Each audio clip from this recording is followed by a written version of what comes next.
Were you the author of this report? There's No, I was no name not. on it. No. Do you know the author? I do. You do. And how would you estimate that madam or gentleman, the author? The person is a current or former U.S. government employee. And it states here that this is the public version of the author's report. Yes. So where might one find the non-public version of the author's report? I don't know the answer to that. Would that be with the Department of Defense? I don't know. But you do know the author. I do. You know what the author's sources were? The author's sources are described in the report. These databases, the Immaculate Constellation. Right, but you expressed some confidence in the sources. I would. Earlier in testimony, you expressed confidence. So do you know those sources? I do. Are they within the Department of Defense? I can't say. You can't say or you won't say? I won't say. Okay, why not? Because I protect my sources, and I think the reason. But you're not naming them. It's a big department. But many of us on my side of the aisle would say it's far too big. So you're talking about the Department of Defense, sources from within the Department of Defense? I'm not willing to reduce the potential universe of where my sources might be. Okay, moving on. In this report, Mr. Elizondo, for reference, several types of allegedly alien craft or possibly alien craft or unknown aerial phenomena, what we used to call UFOs, are described. Spheres and orbs, discs and saucers, oval or tic-tac, triangular shape, boomerang and arrowhead, and irregular or organic. Mr. Elizondo, does that summarize to you the types of craft that we're discussing today? Sir, that is a general morphology, historically speaking, of many UAPs. So those descriptions are very different craft. Is it your assessment that they would come of different origins? It's possible, but it also could be in sense a matter of utility. And let me just state for the record, I never read the report that or the article that Mr. Schellenberger put out. The reason That's a good point. We're just referencing it. Yes, sir. For descriptive purposes for the American people. Mr. Schellenberger, in this report, it's striking to me that regarding the descriptions of experiences with these various craft, several of them include biological effects and several do not. Are you familiar with what I'm talking about? Yes. Okay, so spheres and orbs, triangular craft, and irregular or organic craft include some descriptions of biological effects, including feelings of unease, electronic device malfunctions, long-term psychological effects such as anxiety or insomnia have been noted, feeling of being watched, a shared awareness with the triangle craft, and under the irregular and organic craft, biological effects include physical sensations of warmth or cold and unexplained smells and psychological distress. So these are very specific descriptions of the reactions of human beings, which allegedly have been noted from a study here, a report. All of those experiences would have been described by the sources that the author used? I'm not sure I understand. This is a very broad description of biological effects, and it's striking to me that they are present with relation to some types of craft, but absent in others. This would require a great deal of research and study. Can you explain that? My understanding is that this is the database is very large. It includes both the images, the videos, the still images, as well as the human intelligence, the reports, the raw data from individuals having these experiences. So in answer to your question, yeah, I mean, I think we're looking at a very large amount of data collected over many decades. And that data is held by the Department of Defense? Well, I will say that after I published, I was told that this program, that the USAP was actually managed by the Department of Defense, but held at the White House.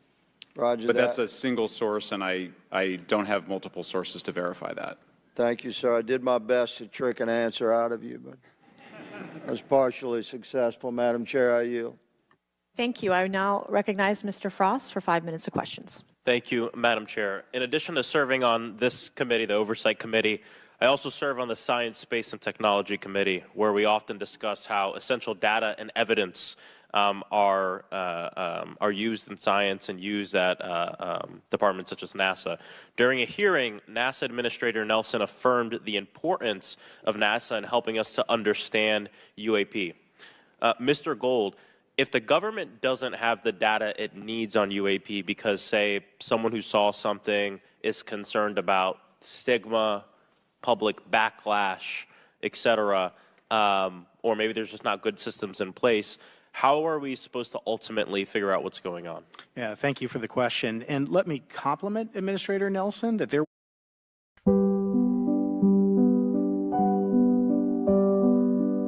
When I saw this, I had about data and where we can get data from. As I described, NASA has whole archives of data, much of which I believe will likely have information that will help inform UAP. We need only look. And again, in an era with AI and ML, we can relatively quickly and easily go through it. So I think it's something that we should encourage NASA to do. However, per Chairman Grothman's comment about UAP focusing on national security sites, I believe there's something, sir, that you may have heard of called sensor bias. That because we've got more cameras, more monitoring of national security, we don't know how extensive UAP activity may be over civilian areas. And this is to the second part of your question where we're not collecting the data. We're not collecting sufficient data from pilots. We're not collecting sufficient data from civilian and commercial activities. And this is, again, where ASRS, I think, could substantially change that, get the data out there, and allow us to do good science. Yeah. Thank you. I mean, on the data, you know, I'm a really big proponent of transparency. But obviously, there's always a little bit of balance that we have to have in government on transparency as well. I mean, last year, NASA appointed a director of UAP research in response to the recommendation by the independent study team. In the final report, there's a quote, "Despite numerous accounts and visuals, the absence of consistent, detailed, and curated observations means we do not presently have the body of data needed to make definite and scientific conclusions about UAP." Can you just talk really quickly about that balance of security and transparency? So I can say, having served at NASA, it is the most transparent organization I've ever been in.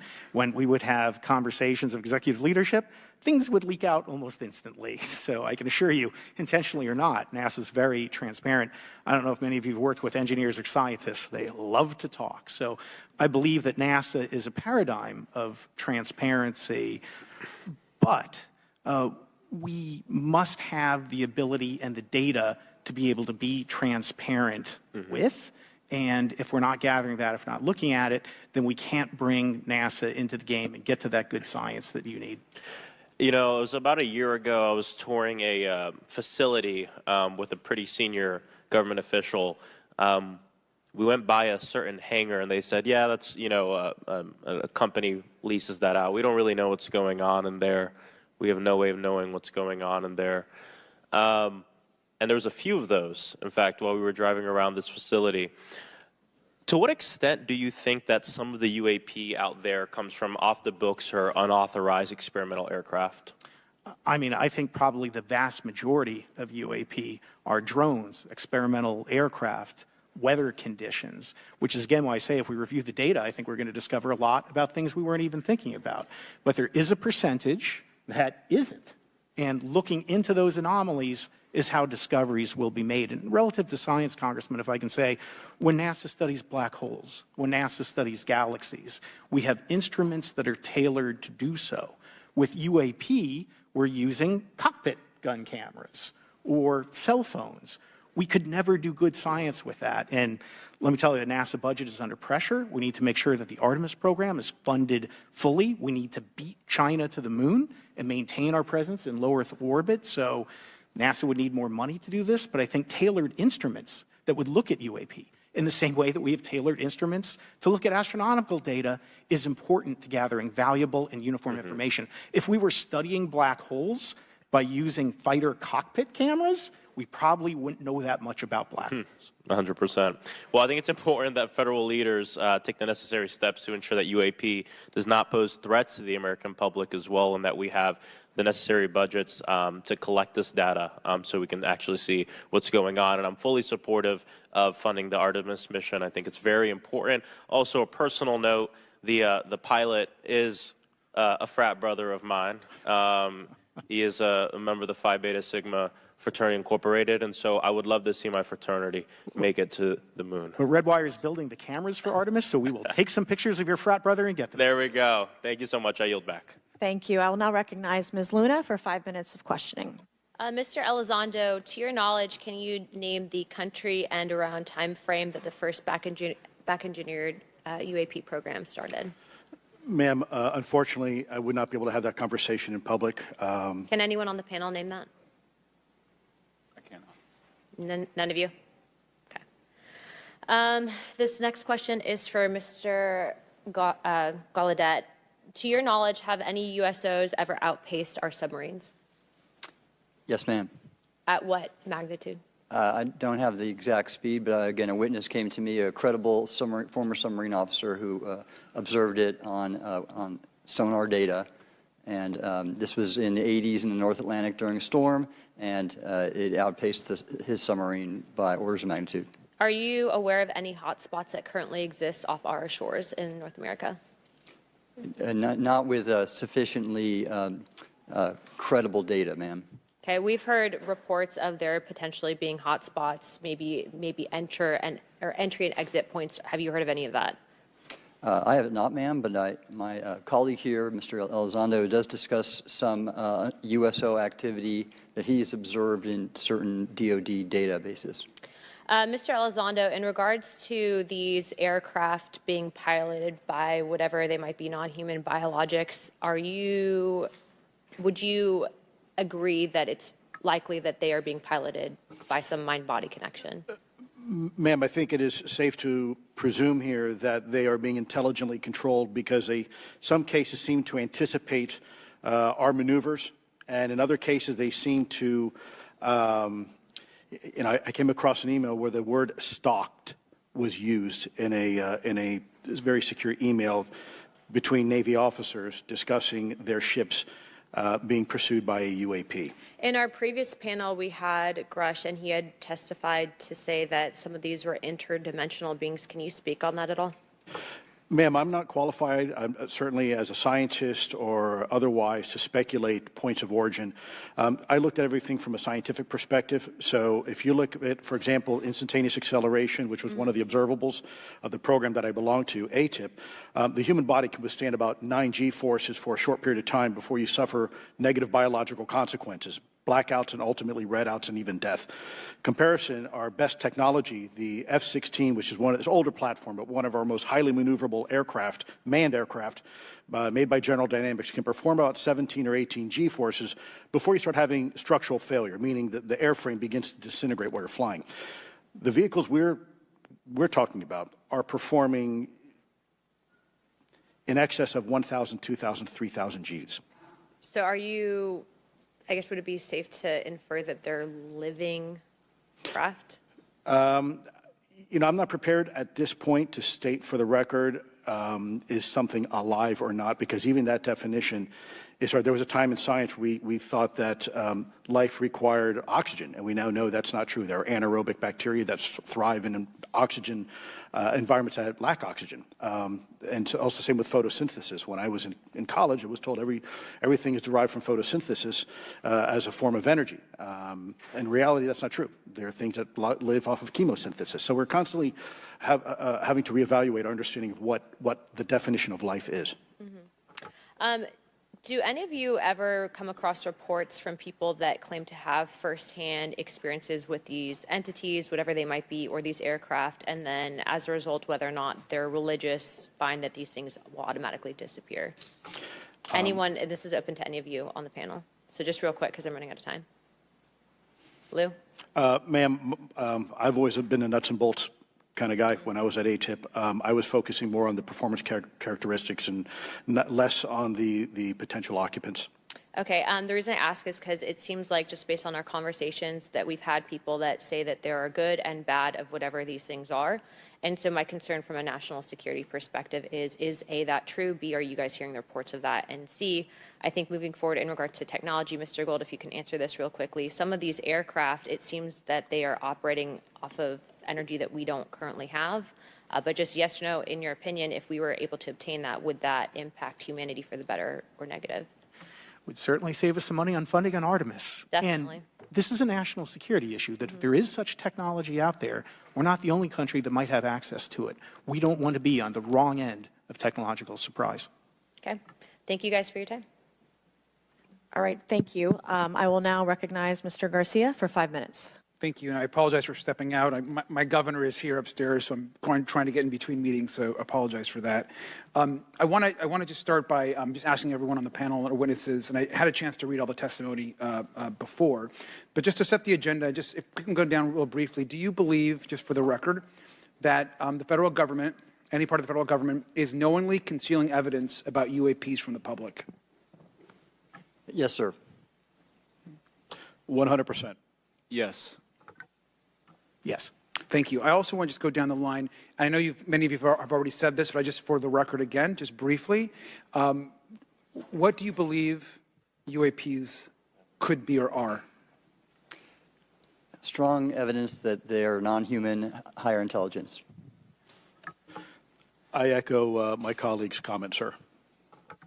Genuinely do not know. Don't know, but we must find out. Okay, thank you. I appreciate those answers, gentlemen. I think this is obviously another remarkable hearing with just really important information, so I thank all of you for answering the questions. Admiral, I just want to go back to one thing. Now, last year, our subcommittee heard from 2 retired Navy pilots, Lieutenant Ryan Graves and Commander David Fravor, regarding UAPs. Actually, I think Ryan is here in the audience and been a great person to get to know and to have conversations with. He, of course, has been involved in the Safe Airspace for Americans Act with Chairman Graves, with Chairwoman Mace for UAP reporting by civilian aviation personnel. Can you discuss briefly why it's important for civilian pilots to be able to report UAPs and why these legal protections are critical for our national security? Yes, Congressman, thank you. And I did invite Ryan Graves as my guest, as I'm on his advisory board for the Americans for Safe Aerospace, and the legislation that you supported and introduced, I fully support as well. And I think it's important that more civilian pilots, commercial pilots, report so we can better understand and learn and do research on UAP, as well as remove the stigma so more citizens report on what they observe. And also, it'll only contribute to aviation safety when we have a better understanding of where these UAP are, how they operate, and at what frequency. We kill the guesswork. My team uses Fiverr freelancers to test absolutely everything, and this constant feedback loop allows us to see what's working. And piece of legislation, and we just got to continue to get this through the Congress, and it's incredibly important that civilian pilots have the opportunity to safely report the UAPs that they are seeing or encountering in the air. And I can't express how critical this piece of what I believe is a larger collection of evidence and facts actually happen. We've been approached by pilots. I've talked to folks that have been engaged with our office and others, and there is still enormous stigma. And essentially, we don't have a system where folks are feeling free to be able to report what they're seeing. And so I just want to reiterate that that advocacy. Mr. Gold, in your testimony, you discuss NASA's Aviation Safety Reporting System, a confidential, non-punitive reporting mechanism. In the Safe Airspace for Americans Act, we explicitly allow for civilian reporting, of course, of UAPs. Can you explain why the NASA task force recommended the use of the Aviation Safety Reporting System? The Aviation Safety Reporting System is an existing system that is trusted, that has taken hundreds of thousands, now millions of cases.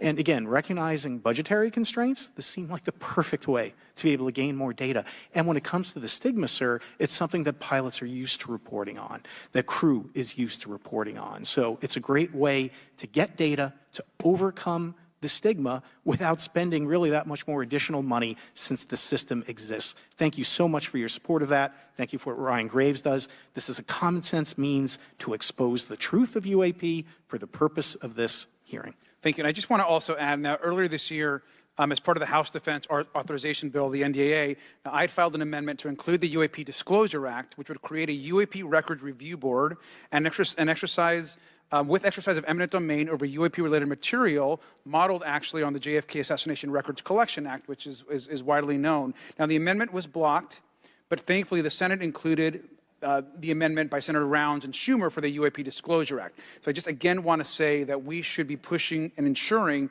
the UAP Disclosure Act, which is bipartisan in its support, should move forward. And if I can just briefly, particularly Admiral, can you just briefly, as I close my time, explain why the UAP Disclosure Act would be critical for us and our national security? Thank you, Congressman. Yes, I believe the UAP Disclosure Act is important for national security, as well as advancing potential socioeconomic benefits resulting from UAP research, as well as public safety, as we referred to previously regarding aviation. And this act will allow for greater transparency and open research, and that's why I'm also a member of the UAP Disclosure Fund as an advisor, as in the Sol Foundation, as an advisor, senior strategic advisor, which is advocating for the same. Thank you very much. I yield back. All right, thank you. I'd like to recognize Mr. Biggs for 5 minutes of questioning. Thank you, Madam Chair. Thank you for holding this committee. Thank you to the witnesses. Admiral, the video that is called the Go Fast video, the email that you've talked about being deleted, I just want to briefly cover this. You said that the email, the author was asking whether any of the recipients were aware of the classified technology demonstrations that it could explain the objects that were observed. And then you said the email disappears. Then you guys have a series of meetings. The commander of fleet forces and his operations officer never discussed the incident again. Is that right? Is that accurate? That's accurate, sir. And even during weekly meetings, it was never discussed again. My question for you is, you were in those meetings. Did you personally hear that nothing was going on about that? Yes, sir. I was in those meetings, and did you make inquiries about that? No, I did not, sir, because I inferred, since I had been read into other special access programs, that this UAP video was part of one that I was not read into, or any of the recipients, or the author of the email, and that an intelligence agency basically pulled it back and instructed the author of the email, hey, this is, you just conducted what they call spillage into a lower classification level, and when that's done, the procedures are basically to remove any of the communication. You're going to silo it. So, and you, Mr. Elizondo, you said in your report and your testimony today, a government work on the UAP subject still remains classified. Excessive secrecies led to grave misdeeds against loyal civil servants, military personnel, and the public, all to hide the fact that we are not alone in the cosmos. Fair? Yes, sir.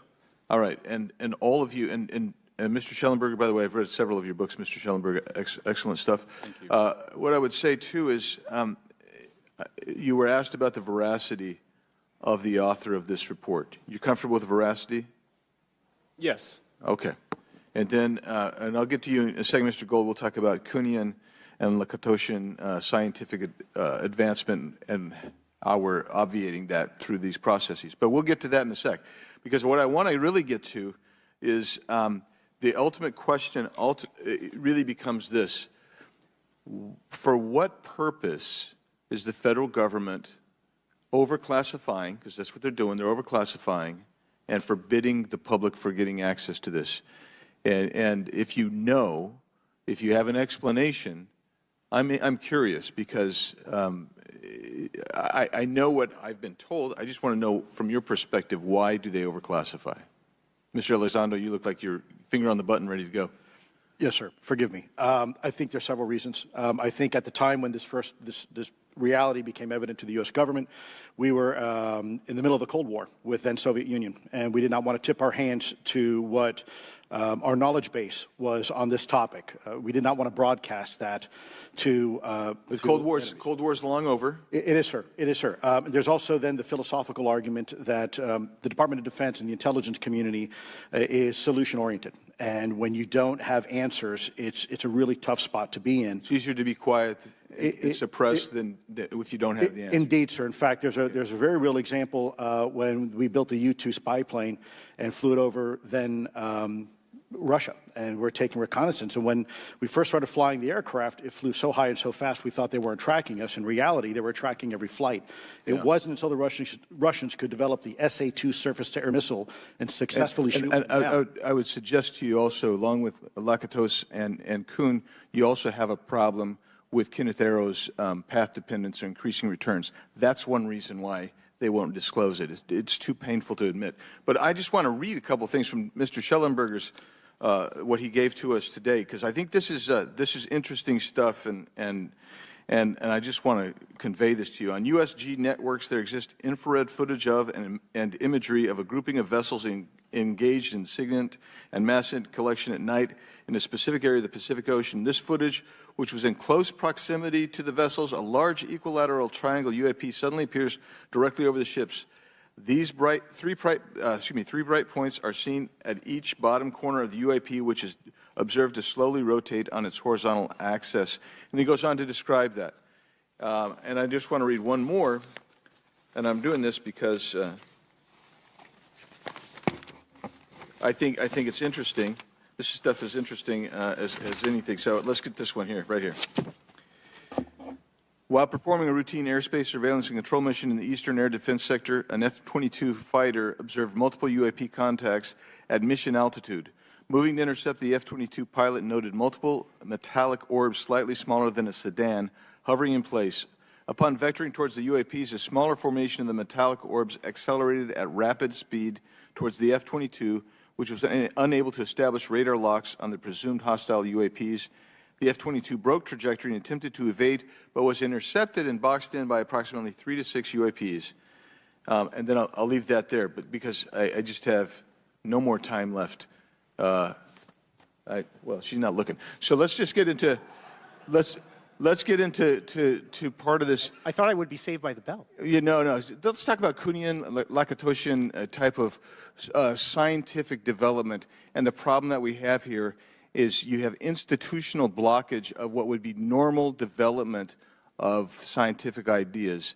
And if you want to expand that, Mr. Gold. We're over time, so be very fast, please. I'll just say I'm a recovering attorney, so please take it easy on the science. But all breakthroughs have been heretical at first, and that's the challenge that we face, particularly with something as extraordinary as this, which is why gathering the data is so important. And I'll just end by saying, by the way, the overclassification of material is in no way limited to UAP. That is occurring throughout the government, as well as the inability to get people classifications in a timely and efficient manner, and then to have those classifications be broad enough to be useful. So this is a larger issue that I hope that Congress will look at. Thank you. Thank you, Mr. Biggs. I've been generous. All right, Mr. Burleson, I'll recognize you for 5 minutes of questions, please. Thank you, Madam Chair. Mr. Elizondo, does any branch of the United States government or defense contractors possess technology? Sir, there's documentation that I believe was submitted for the record that was approved for release by the U.S. Pentagon, by the Department of Defense Office of Pre-Publication Security Review, and it states one of the reasons why my predecessor program, OSAP, was trying to collect material of unknown origin. Was it successfully collected? It was not. What happened is that there was an aerospace contract company that requested to divest itself of the material that was collected in the 1950s. Right. Unfortunately, that didn't actually occur. So let's dive into that. That's the Bigelow Airspace, correct? So yes, sir. There was a journalist, Christopher Sharp, who said that there was a transfer between Lockheed Martin, Bigelow Aerospace, and the CIA allegedly blocked this. Can you describe that? What I can say is that it was blocked. Why it was blocked, I can only surmise. I was part of some conversations later on with some of those contract personnel where they had told all of us that is accurate. What we required was a memo from the Secretary of the Air Force in order to make that complete, and that never occurred. And so when Secretary Mattis became Secretary of Defense, I decided it would be appropriate for me to try to receive a memo from him as SecDef, as Secretary of Defense, if we could not get a memo from the Secretary of the Air Force to transfer that material. So if that material exists today, who's in possession? Sir, I wouldn't be able to have that conversation in an open hearing. We'd probably have to have that. Okay, my question to you then is, if we were in a secure setting, if we were in a SCIF, would you be able to provide or get access to something, whether it's a... Sue Richards, mother of 3, booker of holidays. Oh, that does look nice. that we have non-human origins. Sir, that decision would not be mine. That would be to the gatekeeper still in the U.S. government. And who would we, so if you were in our shoes, where would you go from here? How would you get that information? Where, a lot of times we just don't know who to ask because we don't know where to go next. So if you were in our shoes, where would you go? Well, I prefer to answer that question in a closed session. However, we established AARO for that very purpose, and unfortunately, under its previous leadership, it failed. So one would hope that they would have the authorities necessary to do that. Let's hope that this new iteration of leadership will be successful. In the discussions, it's simply about material, or is there discussion about it was previously testified that there was biologics that were collected. Are you aware of any of that? I am, sir, aware of the reporting that biologics have been recovered. Again, my focus was more nuts and bolts, looking at the physical aspects of these phenomena, how they interacted around military equities and nuclear equities. So I'm certainly not a medical expert. I would not be able to probably provide you a whole lot of value in that simply because I don't have the expertise. But was anything described as that we have possession of bodies? Yes, yes. We have is it multiple types of creatures, or? Sir, I couldn't answer that. I can tell you anecdotally that it was discussed quite a bit when I was at the Pentagon. The problem is the supposed collection of these biological samples occurred before my time, in fact, before I was even born. And was this part of the Lockheed Martin discussion, or was this the biologics is a completely separate? Separate yet related. Okay. Has anyone made contact? Sir, I'm sorry, could you specify? Has there been any, to your knowledge, any communication with a non-human life form? So the term communication is a bit of a trick word because there's verbal communication like we're having now. The problem is you also have nonverbal communication. And so I would say definitively yes, but from a nonverbal meaning, when a Russian reconnaissance aircraft comes into U.S. airspace, we scramble 2 F-22s, and we are certainly communicating intent and capability. I think the same goes with this. We have these things that are being observed over controlled U.S. airspace, and they're not really doing a good job hiding themselves. They're making it pretty obvious they have the ability to even interfere with our nuclear equities and our nuclear readiness. Is the United States government or in our contractors, are they pulling technology from this? Or they're reverse engineering this? Sir, as I previously stated, and please forgive me, I am not authorized to discuss specifics about crash retrievals. I signed documentation with the U.S. government. What I can say was, after a very thorough review process by the Pentagon, what I wrote about. And that was my limit, unfortunately, that I was given. Thank you. Yes, sir. Thank you. I would like to recognize Mr. Timmons for 5 minutes of questioning. Thank you, Madam Chair. Mr. Elizondo, you just said something interesting. You said they don't seem to be hiding. They don't seem to be hiding. The UAP sightings are becoming increasingly brash, if you will. And, we've been hearing about these for years, but they've generally been isolated and not as consistent and over-critical military installations. Would you say that's fair? Is this becoming increasingly often? Is it happening more and more? Great question, sir. Let me see if I can answer this for you. Certainly, there seems to be some indication that they're being provocative, meaning that they're, in some cases, literally splitting aircraft formations right down the middle.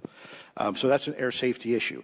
The question is it the frequency increasing? And really the response is it depends.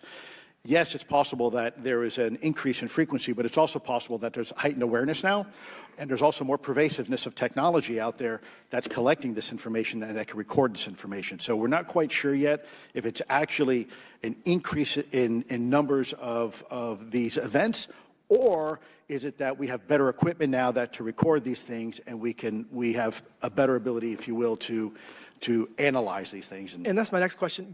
It seems that a lot of these sightings occur near military installations. Do you think that these UAPs are intentionally targeting military installations, or do you think that we have increased abilities to monitor surrounding the military installations?